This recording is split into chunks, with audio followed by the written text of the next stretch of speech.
Hello Aries, Sun, Moon, Rising, and Venus signs. Kamusta kayo? Sana po nasa mabuti kayong kalagayan. Welcome back po sa Star Tarot. Kung bago kayo rito, welcome din kayo. Thank you sa inyong support. I truly appreciate it. God bless you all po. Tingnan natin ang mga messages ninyo for the week. Hala! So, ayan. So, ang dami-dami nila, no? So, kunin natin yung mga nag-flip out at saka ito isasantabi natin. Ayan. So, Aries, pauna mensahe ninyong advancement. A strong energy is propelling you forward. Follow the steerings of your heart. Ayan. So, most likely, no, napapansin din ninyo siguro to na there is a calling for you, no? Parang merong strong pull na naghahatak sa inyo or humahatak sa inyo para gawin ninyo mga bagay na kailangan na ninyong gawin or mga bagay na kailangan ninyong pagfokusan or mga bagay na kailangan na bigyan ninyo ng pansin, no? Yung mga ganon. So, sundin ninyo yung panawagan sa inyo ng inyong puso, no? Yun ang sinasabi dito. Follow the steerings of your heart. Follow kung ano man ang tawag ng puso ninyo, no? So, what else? We have Earth Guide. Your sacred calling upon this planet is to simply love and be loved. Ayan. At ang dami-daming iba't ibang klaseng manifestation ng love. Diba? And maaaring ginagawa na ninyo yan, no? Yung pagiging generous ninyo, that is also one manifestation of love. Yung service, yung pagtulong ninyo, yung act of kindness, yung mga ganon, ano? At pagpapakita ng pag-care, pagpapahalaga ninyo sa mga tao, sa mga ginagawa ninyo, sa kapamilya ninyo, yung mga ganon, no? So, what else? We have truth. See your light. Know your power. Have the courage to walk your truth.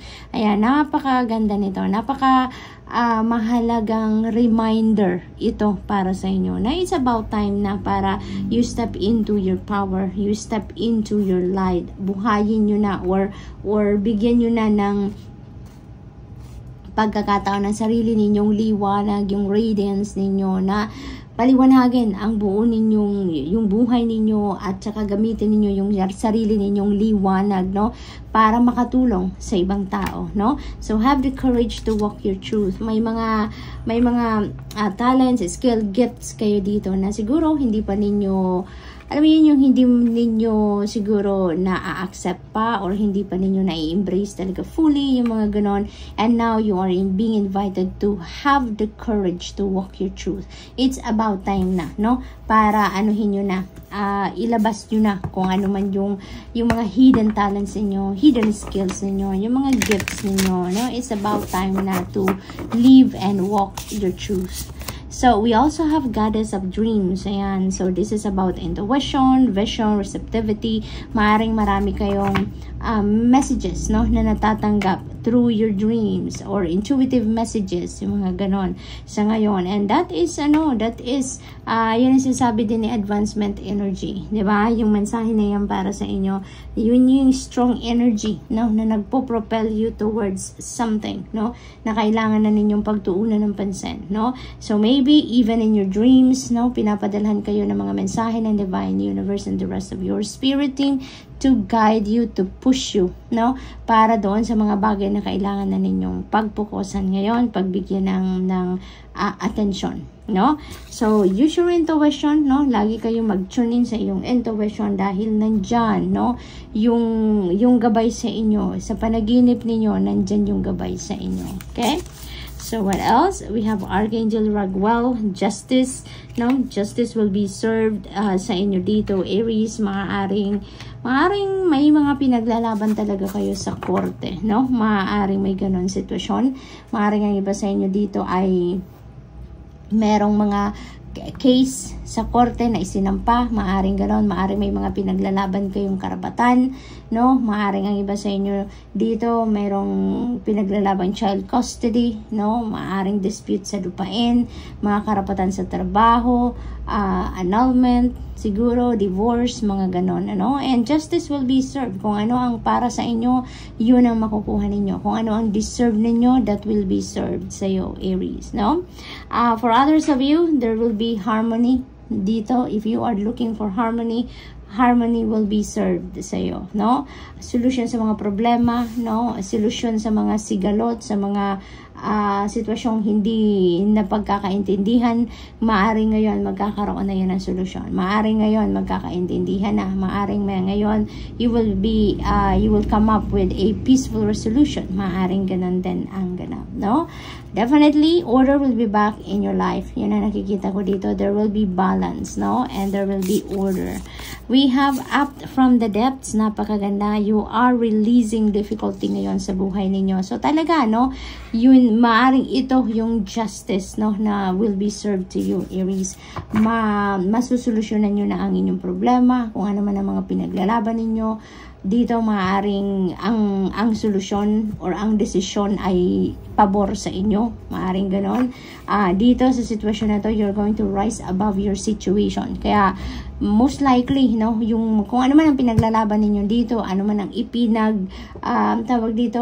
pinag-effortan talaga ninyo na makamit ninyo ay maaaring makamit na ninyo, no? Yun na napipick up ko dito. May mga problema ang iba sa inyo dito, mahahanapan nyo na yan ng solusyon. Kung may mga challenges man kayo sa buhay na nai-encounter sa ngayon, no, you will find a way to get out of that challenge na sa buhay ninyo, yung mga ganon. So there will be light dito, no? Parang ito yung period sa buhay ninyo, Aries, wherein you're going to see the light at the end of the tunnel. Kumbaga, no? May bagong buhay, may bagong pag-asa, solusyon sa problema, yun ang parating sa inyo dito, Aries. So that's really, really beautiful energy. What else? We have 5 of Cups.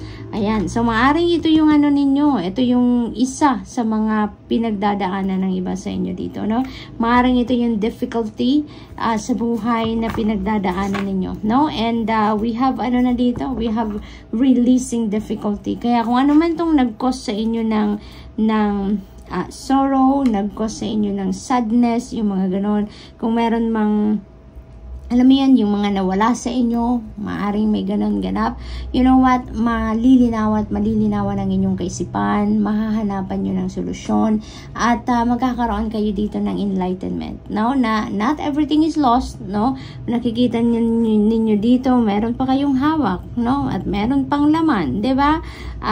Kaya not everything is lost. Kung meron mang nawala sa inyo, meron mang kayong na-miss na opportunity, mga ganon, hindi pa yon ang lahat-lahat, no? There is something left sa inyo, and maybe, no, yun talaga ang para sa iyo. Yun ang maghahatid sa inyo ng kung ano man ang expectation ninyo. So maaring ganon, no? So what else for Aries? We have 7 of Cups. Look at that. Meron tayong multiple opportunities na parating. So kung ano man ang nawala sa inyo dito sa 5 of Cups energy, tignan niyo ang kapalit. Maaring isang nawala sa inyo dito, pero tignan ninyo ang kapalit. There are multiple opportunities na mapagpipilian ninyo, no? There are choices that you have to make dito. Kaya napakahalaga din dito, Aries, for you na mag-tune in kayo sa inyong intuition para magabayan kayo kung alin ang best para sa iyo, kung ano ang para sa iyo, no? So kailangan na ninyo talaga na pakinggan, no, ang bulong ng inyong puso. Pakinggan ninyo kung ano yung gabay sa inyo ng Divine Universe, maaring through intuitive messages or maaring through your dreams, no? And that is guidance, no? That is guidance na mapupulot ninyo dyan, na maybe that can help you dito choose which is best for you, no? So what else? We have 5 of Wands. Look at that. We have 2 5s dito. This is synchronicity, no, Aries? So I suggest please look up for the meaning of double 5, no? Kasi meron tayong 5 of Cups, meron tayong 5 of Wands. So number 55, pakitignan po ninyo dahil yan po ay additional message para sa inyo. That is additional information, additional guidance para sa inyo, Aries, no? And number 5 resonates with change. Now, meron tayong double 5, so ibig sabihin napakalakas ng energy ng pagbabago na maaring mangyari sa buhay ninyo. So kung ano man talaga, no, ito, this is new beginning energy, no? Kung ano man ang pinagdadaanan ninyo dyan dito sa 5 of Cups, that is going to change for the better, no? That is going to change, no, in no time. Kaya wag kayong mawalan ng pag-asa, no? Wag kayong malungkot, wag na kayong mawalan ng pag-asa. Always keep your hope and faith alive, and always hope for the best possible outcome, because we have double 5, so double ang change energy dito. Ibig sabihin, magbabago na ang inyong sitwasyon, no? And we have the up from depths dito, and you are seeing the light at the end of the tunnel. So definitely, kung ano man ang mga pagbabagong mangyayari sa buhay ninyo, that is going to bring you positive change. It is going to bring you a beautiful change, no? Mababago ang inyong mga sitwasyon into a better situation. Okay?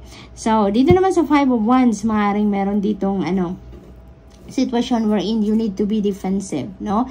Kailangan siguro ninyo dito depensahan ang inyong sarili, depensahan ang inyong opinion, depensahan ang inyong posisyon, maaaring yung posisyon sa trabaho, or maybe yung stand ninyo about an issue, no? So, maaaring may ganon, kasi maaaring may nagaganap ditong debate, may nagaganap dito na clash, no? Pagka-clash ng mga opinion ninyo with other people. So, maaaring ganon. Kaya, maybe you need to stand your ground, no? Ipaglaban ninyo if you feel like nasa tama kayong posisyon, kailangan ninyong ipaglaban, then do so, no?